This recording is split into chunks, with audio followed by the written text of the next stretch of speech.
Good morning, everybody. My name is David Tremaine, and I am the Director of Outreach and Formation at St. Paul's Episcopal Cathedral in San Diego. And this workshop, the content of this workshop came out of some work that I did in my master's program at seminary, where I wrote a master's thesis entitled Addiction as an Invitation to Spiritual Wholeness. And so what I'm hoping to do today is talk to you all about addiction, but kind of invite a new understanding of how we think about addiction and expand the way that we understand addiction that might provide some more compassion and gentleness for ourselves and for the people. But before we do that, I want to start with a prayer. And it is prayer number 56 in the Book of Common Prayer for the victims of addiction. The Lord be with you. And also with you. O blessed Lord, you ministered to all who came to you. Look with compassion upon all who through addiction have lost their health and freedom. Restore to them the assurance of your unfailing mercy. Remove from them the fears that beset them. Strengthen them in the work of their recovery. And to those who care for them, give patient understanding and persevering love. Amen. So, the first thing that's important to do is to kind of frame our discussion of addiction. So, we need to kind of set a baseline for the way that we talk about it and the vocabulary that we use. And the way that I want to do that is to start with our national conversation on addiction, which right now is focusing a lot on opioids. I am an addict. I go to 12-step meetings. And this language of epidemic, disease, illness, these words aren't just in the headlines, they're in those rooms of people sharing their stories about addiction. This is kind of a common language that we have, kind of a sickness that we ascribe to addiction. Does that kind of resound with everybody? Do we think about it that way a lot? Could you go to the next one? Now, this is the language in the science community around addiction research. This is from the American Society of Addiction Medicine. These are just kind of some numbers according to the ASAM. 20.5 million people 12 years of age and older are classified as having a substance use disorder, and that would be in the United States of America. And this is their definition. Addiction is a primary, chronic, and relapsing brain disease characterized by an individual pathologically pursuing reward and or relief by substance use and other behaviors. Could you go to the next one? This is from the National Institute on Drug Abuse. Addiction, again, is defined as a chronic, relapsing brain disease that is characterized by compulsive drug seeking and use despite harmful consequences. It's considered a brain disease because drugs change the brain. They change its structure and how it works. And these brain changes can be long-lasting and can lead to harmful behavior seen in people who abuse drugs. So these scientific communities are basing their research on the physiological symptoms and signs of addiction that they can put their fingers on and observe. So what we're talking about here is the way that drugs actually physically change addictions and substances and drugs specifically physically change your brain, change the way your neural pathways work, change the way that chemicals are released in your brain.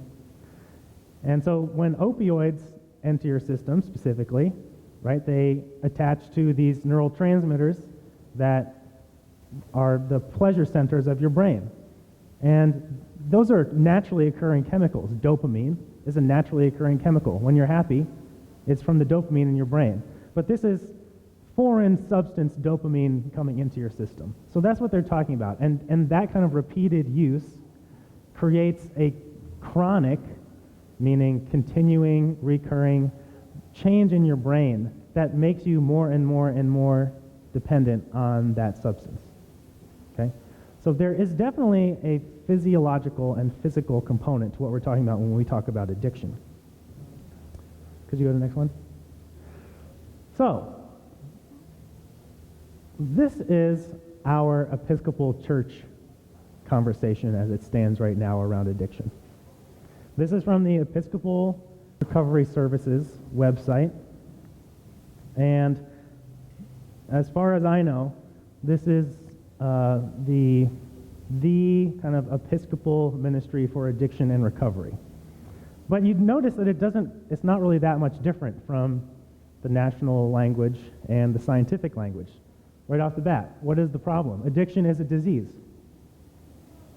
It is a primary illness, not caused by some outside circumstance. It is progressive, incurable, and fatal. It's a problem of brain chemistry. It's a medical issue, not a moral problem. And we can appreciate what our church community is trying to do here, which is trying to kind of take the stigma away from, oh, these are just people making bad choices. These are people making poor moral decisions. These are just really broken people who can't get their act together. All of the language around it is trying to bring some compassion to this situation that is cunning and baffling and powerful, to use some 12-step language. But could you go to the next slide? But let's look at the vocabulary that we're using to talk about our fellow humans that are identifying as addicts and that we're identifying as addicts. Illness, disease, epidemic. This is a thing we have to fight. This is something that needs to be combated. It's a war. There is a lot of very violent language around addiction that is really subtle. There is a lot of disease and sickness language around addiction that is very subtle. But what's the thing that you do with the disease? You try to destroy it. You kill it. You cut it out of people. You do surgery to remove it. You take it away. You fight it with drugs. You fight it with science. And doctors have all these different ways of killing things inside the body. But how does this line up with our theological anthropology, with the way that we understand humanity, with our theology of humans, with our theology of being made in the image of God, the Imago Dei? What does it mean if there's just some people that have this terrible disease and there's some people that aren't, and we're all made in the image of God? Could you go to the next one? This is, I don't know if anybody else gets Richard Rohr's daily meditations from the Center for Action and Contemplation. They're awesome. This is a quote from Richard's email this past Sunday morning. If we continue to focus on our unworthiness and original sin as our foundation, we will continue to act accordingly. If Christians emphasize retribution and judgment, we will only contribute to more violence and division. We become what we believe ourselves to be. Yes, I know I am weak and objectively unworthy of God's mercy, but I simultaneously know that I am totally worthy, and my worthiness has nothing to do with me. When looking at me, the Creator sees God's beloved child. God cannot not see Christ in me as the unique incarnation called me. Now, this whole paragraph is really great, but the thing I want to focus on is this line in the middle. We become what we believe ourselves to be, and other people become what we believe them to be in our minds. So the way that we understand the theology of humanity, the way that we think about phenomena and experiences going on in other people's lives, has an effect very subtly on how we treat them, how we treat ourselves, how we treat one another. The reason that we talk about theology being systematic is because what you believe about one thing changes what you believe about everything. It's like a domino effect. So what I believe about an addict, when I single a person out and say that, affects everything I think about humanity, about God, about salvation, about the work of Jesus. It's all in there. Could you go to the next one? So, what if there was another way that we could use our theological muscles, that we could use our faith life, that we can use our spirituality to think about addiction, to frame it in a different way that's not about war and disease and destruction. What's another way we could look at it? Was my question going into writing my thesis, and the question I want to pursue with you guys today. Can you go to the next one? So it starts with this thing about addiction being a chronic brain disease to me. Now, when they're talking about a chronic brain disease, again, it's about what happens after you start using a substance or doing a behavior, and the way that that changes your brain and makes you more dependent and likely to use that substance again. Okay. Now, that is definitely the effect, but I want to know, what is the cause? Where does it start? Because it can't start with the effect. It doesn't make any sense. So there are definitely certain physiological factors going on when we talk about addiction. There's definite chemical reactions happening in our brains when we take a certain substance. There's definitely physiological change that happens. I'm not going to say that that's not true. That's all part of it. We all have these bodies, right? And these bodies have something to do with our spiritual lives. They have something to do with our souls. They have something to do with our heart. We are embodied, incarnated people. So our bodies are important in this experience. But that can't be where it starts. Could you go to the next one? This is from a book called The Addictive Personality, which is a big, not the big book, but it's a very popular, commonly read book amongst the addiction community, the recovery community. And it was written by Craig Nacken. And this is an excerpt from one of the chapters. For human beings, pleasure opens up many important doors. It is the first door through which we can sense the divine. Through pleasure, we can transcend our present state and step outside the limits of space and time. Sipping a cup of espresso, chewing a piece of perfectly cooked tenderloin, kissing a beloved, or watching a sunset. All these pleasure-centered activities can be transcendent. For a moment, we forget our checkbook balance, the crime rate, a recent airline crash. Pleasurable experiences give us a small taste of timelessness. We can sense what it would be like to step into the eternal, to be held suspended in a worry-free, peaceful domain. But pleasure sensations, despite their transcendent quality, do not last. Look at those adjectives he's using to describe this pleasure state for humanity. Timelessness, eternal, peaceful, transcendent. These sound a lot like the words that we use to describe God to me, don't they? So maybe, addiction starts as an attempt at transcendence. It starts as an attempt at returning to God.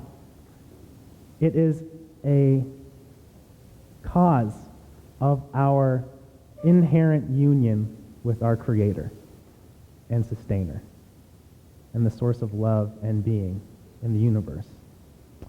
And it misses the mark every time. Because pleasure sensations, despite their transcendent quality, do not last. They seem like the thing, but they're not the thing. But that doesn't mean they're not an attempt at something good and true and transcendent. Could you go to the next one? So,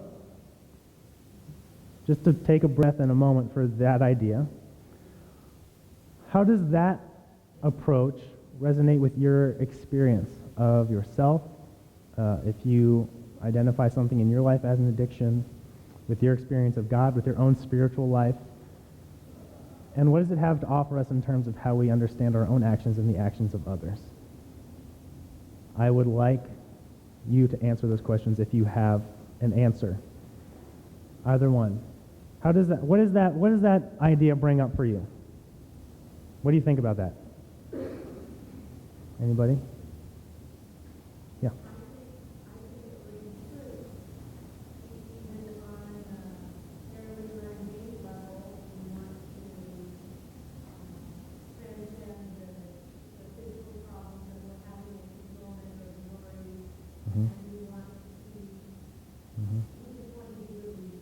Mm-hmm. But when I think about transcending those problems in order to have a connection with God, Mm-hmm. puts it in a whole different light for me. That's a new idea. Mm. And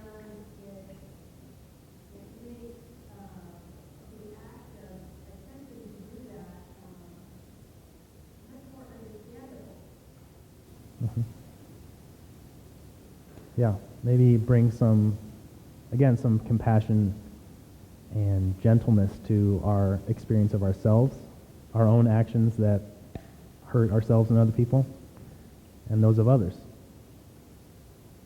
Anything else? Any other comments or reactions to the idea? Bill? That sort of resonates with the from the 60s, that kind of so-called, people did drugs and something opened up. Mm-hmm. And they thought, you know what, I don't want that. Drugs spoil and Mm-hmm. that. Mm-hmm. And sort of allow people to search for non, Mm-hmm. substance. Mm-hmm. Mm-hmm. Presence in that. Yeah, absolutely. Anyone else? Yeah. Kind of like a mistaken notion, somebody or union with, a larger energy themselves. Mm-hmm. Through this kind of notion that it's easy. Mm-hmm. All you have to do is ingest something, Right. take something, or, it's sort of like, let's begin to be exposed to the advertising Yeah. almost daily. Right. All you have to do for salvation is to be Yeah.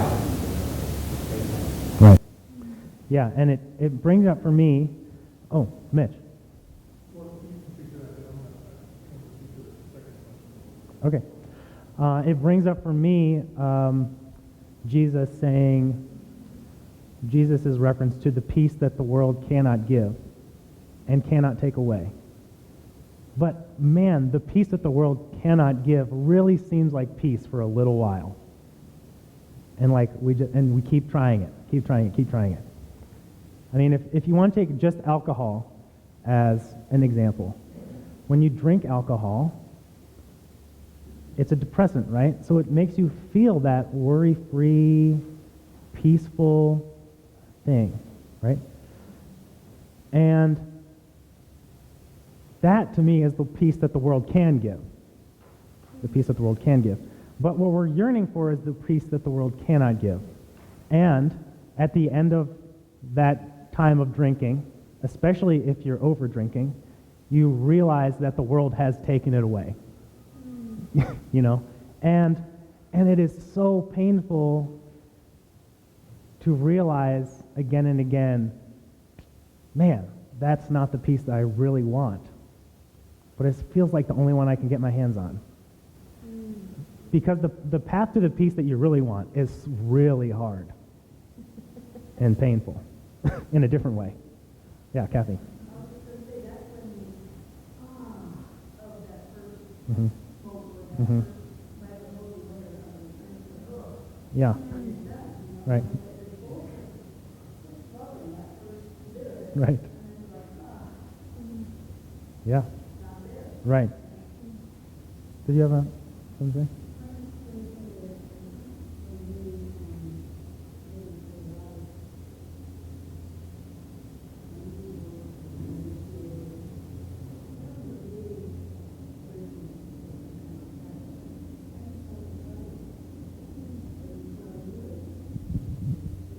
Mm-hmm. Yeah. Yeah. We can't hear people. Yeah. I said for me, I just wanted to party. I just wanted to be one of the crowd.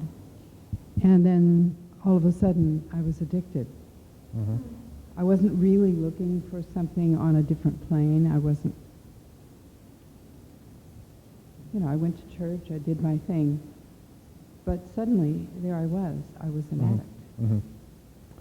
And that's interesting because your reference to what you did want, to be part of the party, part of the crowd.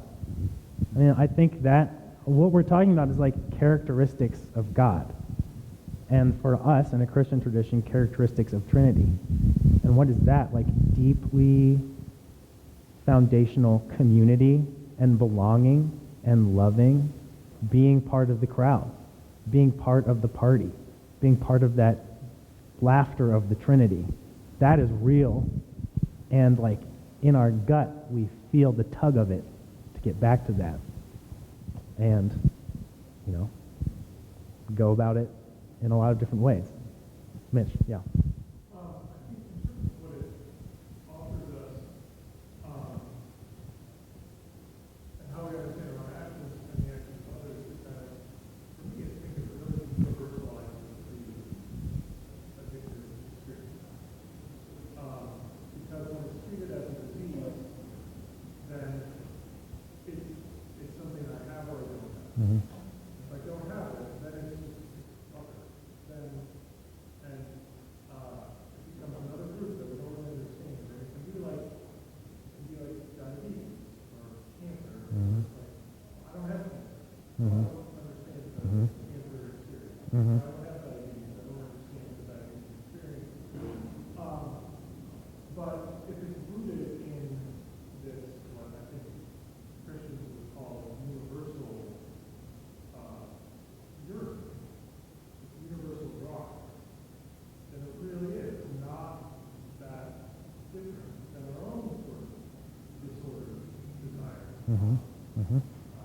All the things that I do to try to find or achieve transcendence are not different, essentially, than just because they happen to be less destructive Mm-hmm. to my life and to society. Mm-hmm. It doesn't make them that different. Mm-hmm. But I think with all the introductory language that we started with, it does make people with addiction very much become. Mm-hmm. Yeah.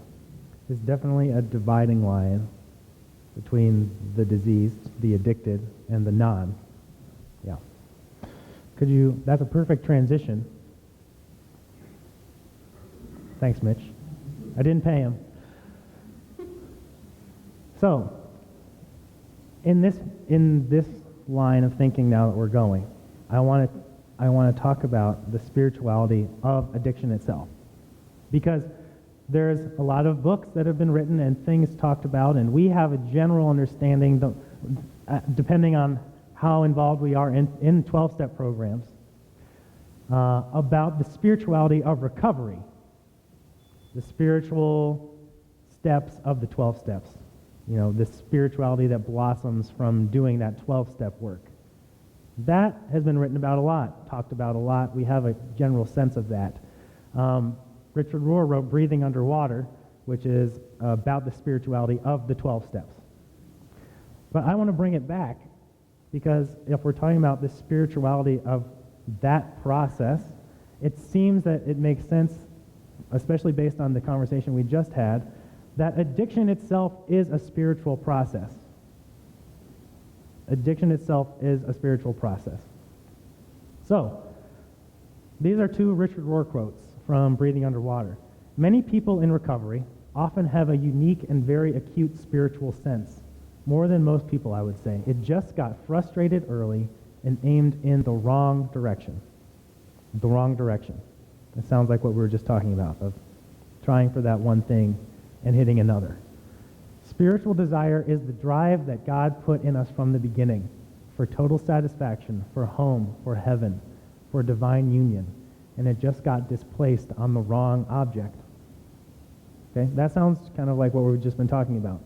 And so Richard, in this spirituality of recovery, is kind of hinting toward the spirituality of being addicted itself. So it's not that when you are an addict, when you are actively addicted to something, you are bereft of spirituality. Not true at all. There is not a person in the universe that is bereft of spirituality. It doesn't make any sense. What it is a spiritual process that, like he's saying, is aimed in just slightly the wrong direction. Slightly to the left of our actual goal, and ends up really hurting every time we miss it. Hurting ourselves, hurting other people in varying degrees, depending on what it is we're taking part in. Can you go to the next one? So, like Mitch was hinting at, it seems, based on just the development in society of addiction and recovery, our understanding of addiction is expanding already. You can find at least 36 different 12-step programs focused on 36 different things that people are deciding are addictive behavior in their life based on the principles of the 12 steps and the way that that has been outlined. We're talking about Alcoholics Anonymous, but also Narcotics Anonymous, Sex Addicts Anonymous, Gamblers Anonymous, Codependents Anonymous, Emotions Anonymous, Under-Earners Anonymous, Clutterers Anonymous. It runs the gamut, right? Because I think it is an indication of what Mitch said, which is that going through life, the more we become aware of addiction and what it means, the more we become aware of how our actions, so many actions, are addictive. And people are saying, man, this 12-step thing really might work with this. And then they try it out, and it does. And it does. So, again, including not just substances, but behaviors. Because look back at that American Society of Addiction Medicine definition. A primary, chronic, and relapsing brain disease characterized by an individual pathologically pursuing reward and or relief by substance use and other behaviors. So we talked about release of dopamine. Well, there are a lot of ways that you can make yourself release dopamine. You release dopamine when you eat food. You release dopamine when you have sex. You release dopamine when you do something scary. You release adrenaline when you do something crazy. You know, it might be the thrill of gambling. It might be the thrill of robbing a bank. It could be anything. But that synthetic and continuous compulsive release of dopamine does change the brain without you putting anything into it. It's all you. So even this scientific description is trying to break the idea that it's just substances that you can be addicted to. So what does this expansion mean for us as a community of faith? So this is a definition of addiction that I propose to you that I am working on. This is a working definition. A state of being in which we pursue our yearning for God through compulsive behaviors involving entities outside of ourselves that we have decided will bring us peace, but cause harm to ourselves and to other people.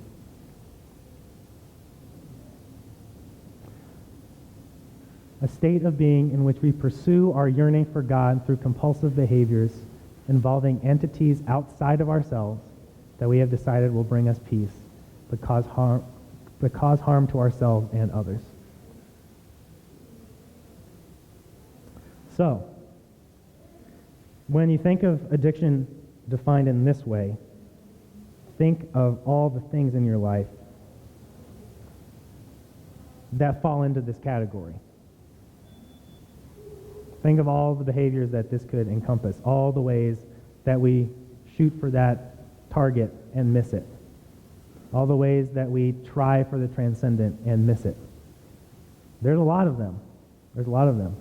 And I think that they all count as addictions.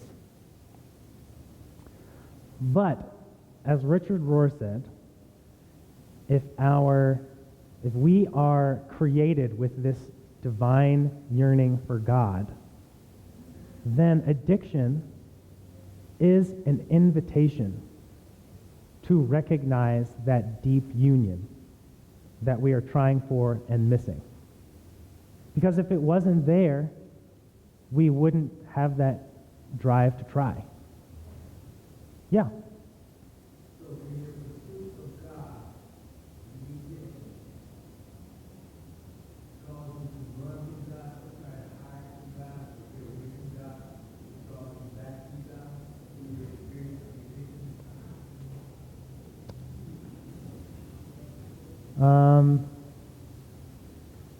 That the addiction drives you away from God and draws you back to God. Is that it? Yeah. Yeah. Uh-huh.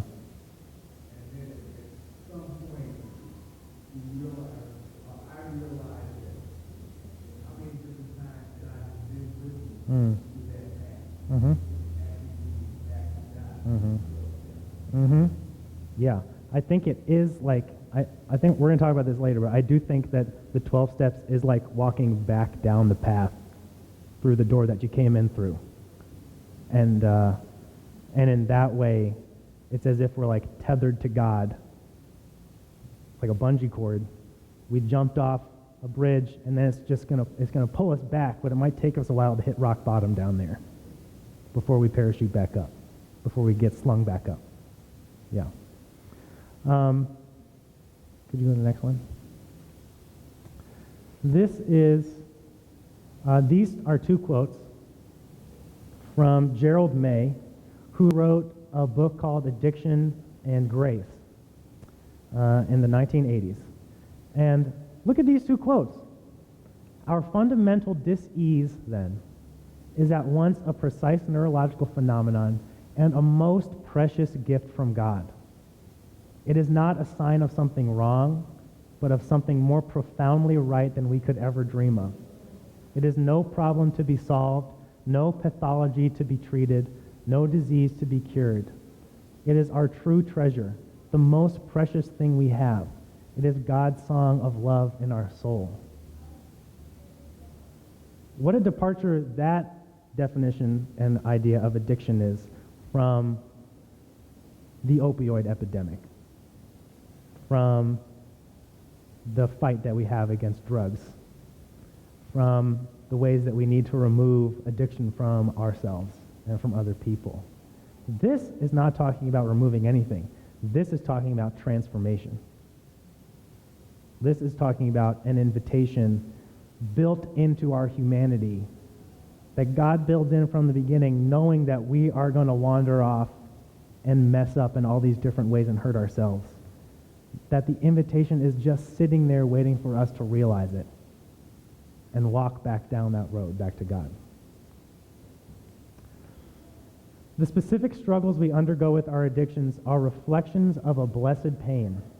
To be deprived of a simple object of attachment is to taste the deep, holy deprivation of our souls. To struggle to transcend any idol is to touch the sacred hunger God has given us. This is Gerald May talking about not doing the thing that we are addicted to, and like the holy pain of not doing it anymore, of not going with our attachment, and that to not do that thing is to recognize wholly in our bodies the deprivation of our souls and the yearning for our union with God. Should we go to the next one? So, Mitch, right on. We are all addicted to something. We're all addicted to something. What are the implications of this expanded definition and understanding? This is Gerald May from the very beginning of his book. He's talking about his experience as a psychologist working with people in recovery. I also learned that all people are addicts, and that addictions to alcohol and other drugs are simply more obvious and tragic addictions than others have. To be alive is to be addicted, and to be alive and addicted is to stand in need of grace.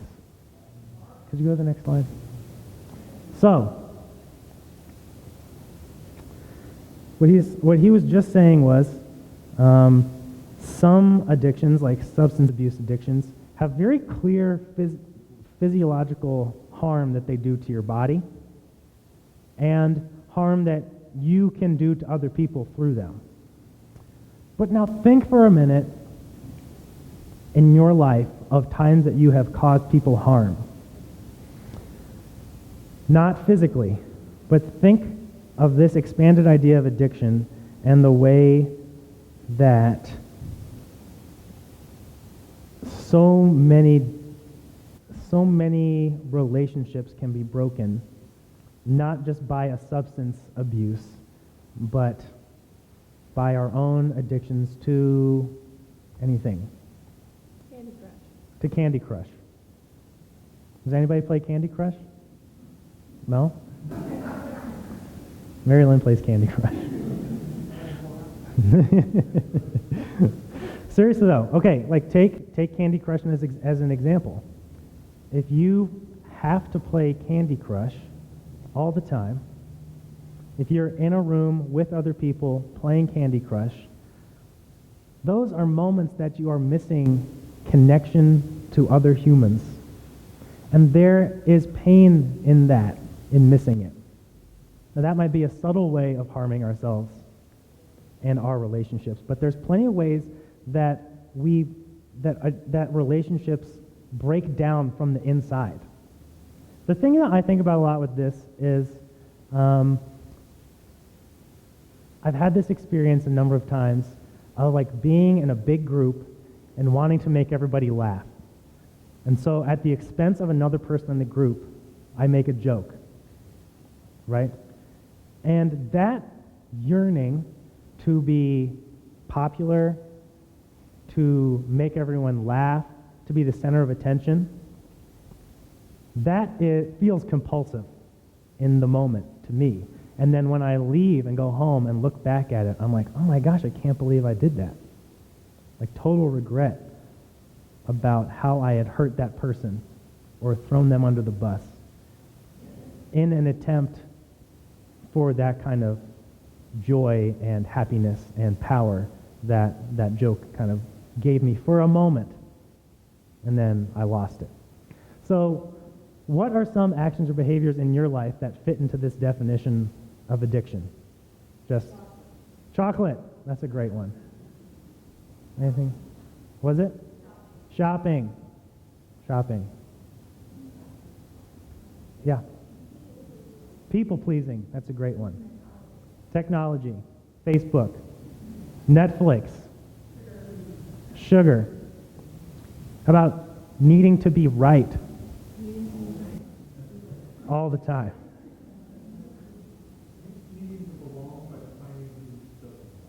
Mm-hmm. Mm-hmm. Mm-hmm. Right. Like an addiction to your own, like, false self, almost. Like the created identity that I am, which is not the identity I have in God.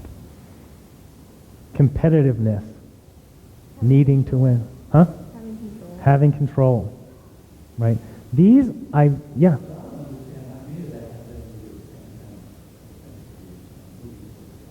Okay. Let's take, that's a good question.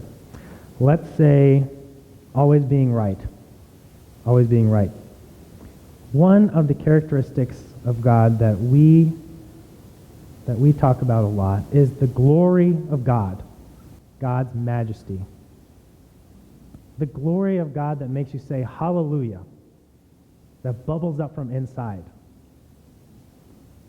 Now that glory is a characteristic of God that we are in touch with.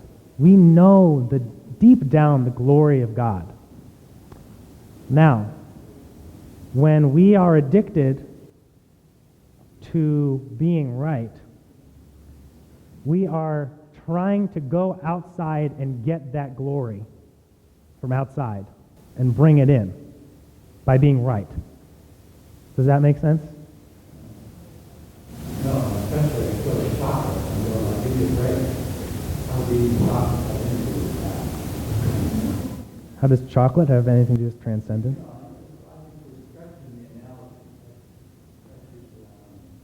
You don't like chocolate? No, I mean, sort of like, I understand addiction from your perspective of doing the transcendent, doing towards God, and very spiritual. Mm-hmm.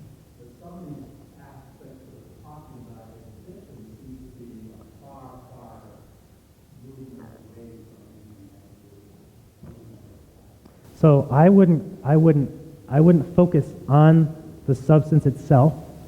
Chocolate certainly seems trivial. But I'm talking about the experience of having to eat chocolate and why. Because I think in my experience now, eating chocolate, that compulsive need to eat chocolate, is actually about getting some kind of comfort. It's eating to be comforted.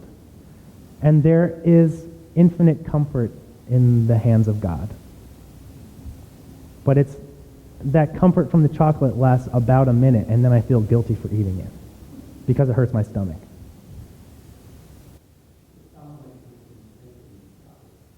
Yeah, correct. That's what I'm saying.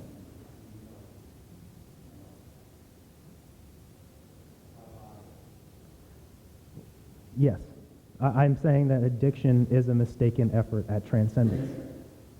That's what I'm saying. Yes, that eating, that you could go, there is an Overeaters Anonymous meeting. You could go talk to them and ask them about their addiction, and I would say that overeating is trying to get comfort. It's about pleasure seeking. It's about feeling whole and satisfied to the point of feeling uncomfortable and hurting yourself and hurting your own health, right? So I think it's not about the substance itself, but about the feeling that you get when you use that substance or do that behavior. And that feeling is one that has a transcendent counterpart in God, but that is not itself that transcendence.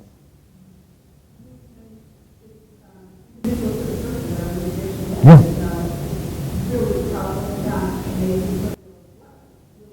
Yes, absolutely.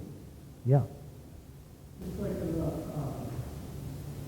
I'm old enough to remember the ad campaign that's part of waking up. Mm-hmm.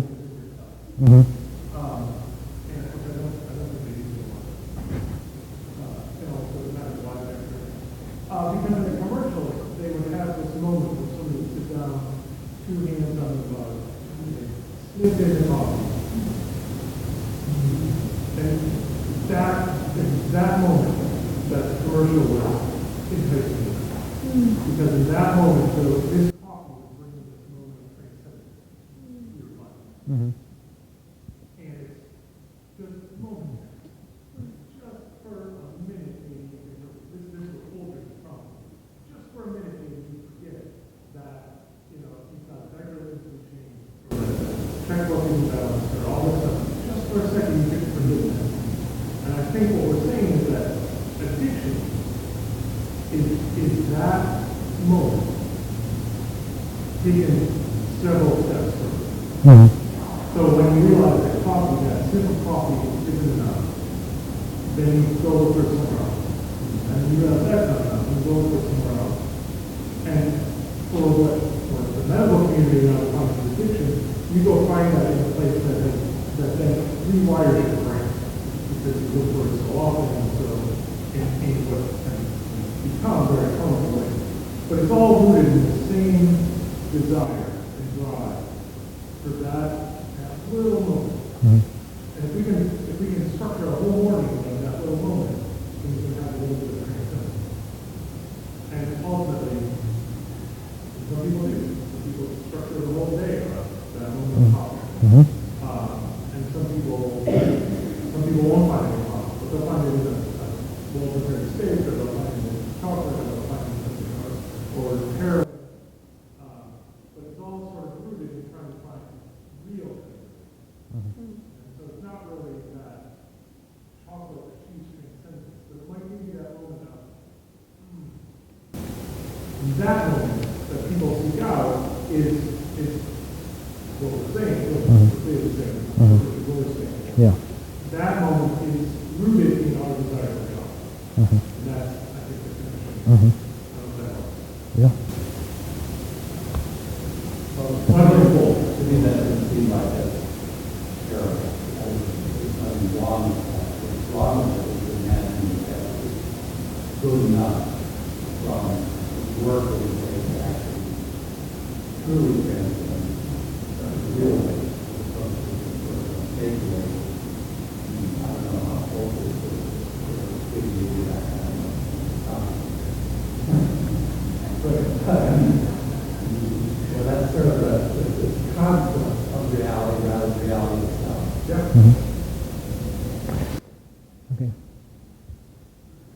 Okay, so I wanted to do just like a short biblical interpretation to try to frame this in Scripture somehow. I think a great example of a lot of things, but certainly of this idea of addiction, is Adam and Eve in the Garden of Eden. And let's see. This story teaches us obviously so much about our humanity, and it has been the foundation for a lot of theology of our humanity. One of those that developed was the idea of original sin that came from Augustine, though Augustine wasn't trying to invent original sin. That is what happened using this story.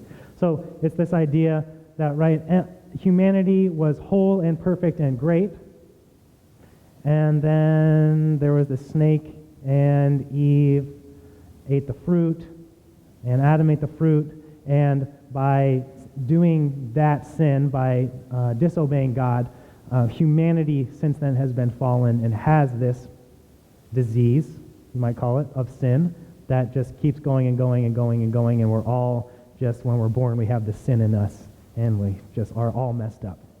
Can't figure it out. But, again, that sin thing seems like the chronic brain thing that the medical community was talking about. It seems like we are assigning cause to the effect.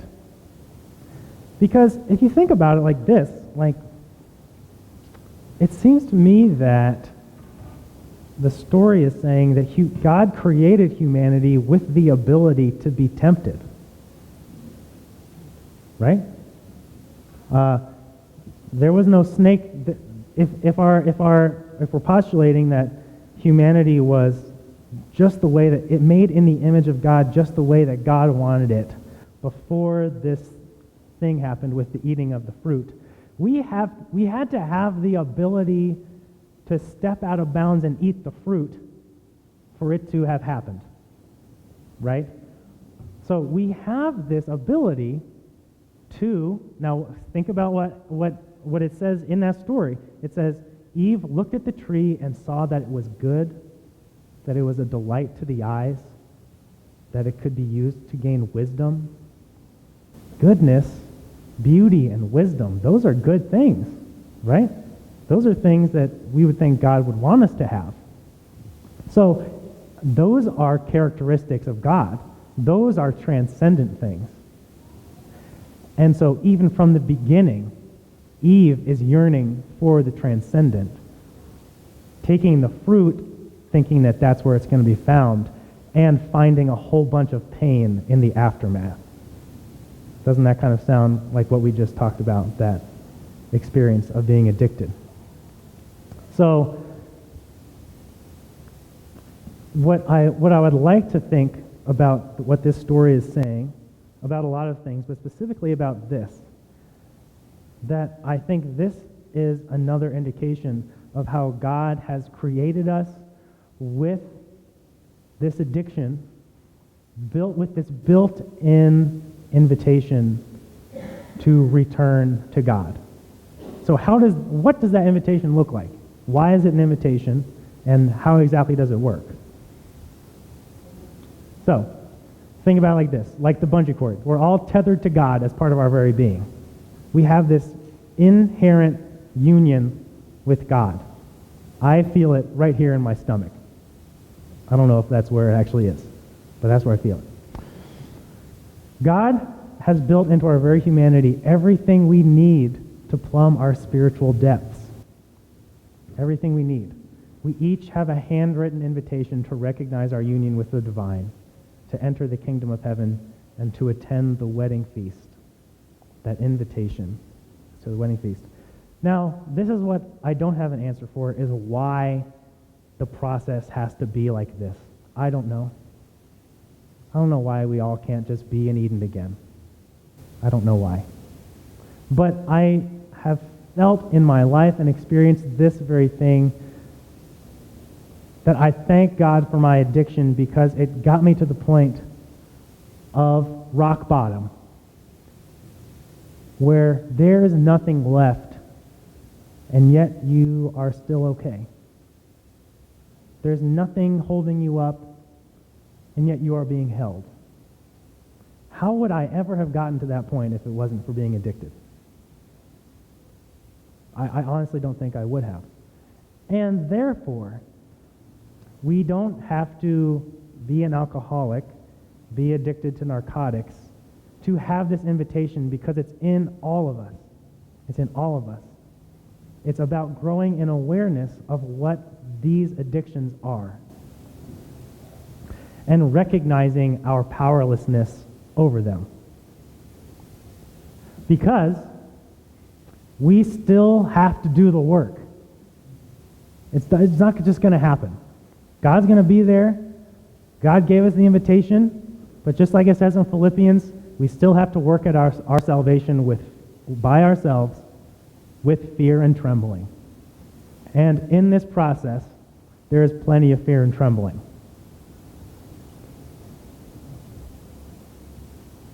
So these are the questions to ask. If you want to take time to reflect on this, to think, what are these compulsive actions that I do? What are my addictions?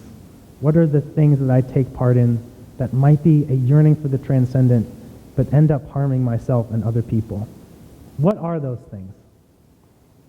And what do they have to teach us? Because they are our greatest teachers. What can it teach us about our relationship with God? And how can it lead us to the peace that we're actually yearning for?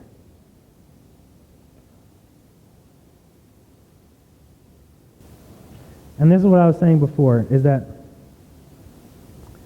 again, if our addiction is not something to pretend like it doesn't exist or to ask God to remove, I think it is actually the door through which we have to walk back to our union with God. I don't know, I don't have a whole lot of great words for this. It's hard to describe, but I think this is what Jesus is talking about in Matthew. It's our invitation to walk down the narrow path through the small gate that leads to life. And Jesus says not everyone's going to find it. But we all have the invitation to walk it. It's narrow and the gate is small because it's different for each one of us. It is our most painful thing that we do. It's the thing that we can't stop doing. It's the thing that hurts us the most. That we have to sit with, that we have to walk back down the path that we created while doing it, and walk back through the gate that it is. So, again, this is kind of the witness of the 12 steps, I think, because think about all the things that you do in the 12 steps. The first thing you do is you backtrack to admitting that you are powerless, right? That's your first step back down the path. Because when we get up here, we're addicted, we decide, I have all the power, I've got all the control over my life, I've got it all figured out, and I know how to do everything. I am essentially God. We could be sitting in church and have that very thought. Actually, most of the time it's not even really a thought. It's just a way of living your life. I am God. I know everything, and I've got total control over this whole thing. So the first step, once you realize that that's not true, through your addiction, through your realization of what your addiction is, you step back and you say, I am powerless over this thing. That's your first walk back down the narrow path. And then you say that there is a power greater than myself. Well, that means that I'm not the greater power. So that means I'm definitely not God, right? And then we say that we become willing to turn our lives over to the knowledge, over to the love of God as we understand God, right? And then we keep walking back, looking back at all the people we hurt, all of the things that we do that hurt ourselves. We walk back like we're walking back through, like we're on the show, This Is Your Life, right? We go back, and what we do, we make amends with ourselves and with all the people that we hurt, that is a narrow path. That is a narrow path because only you can walk it. And along the way, we keep going back, we keep going back. We do meditation and prayer, and we find ourselves at that very narrow gate. And God is waiting for us to put our hand on the knob. I think we're out of time. Okay, we're out of time. Thank you all very much for being here.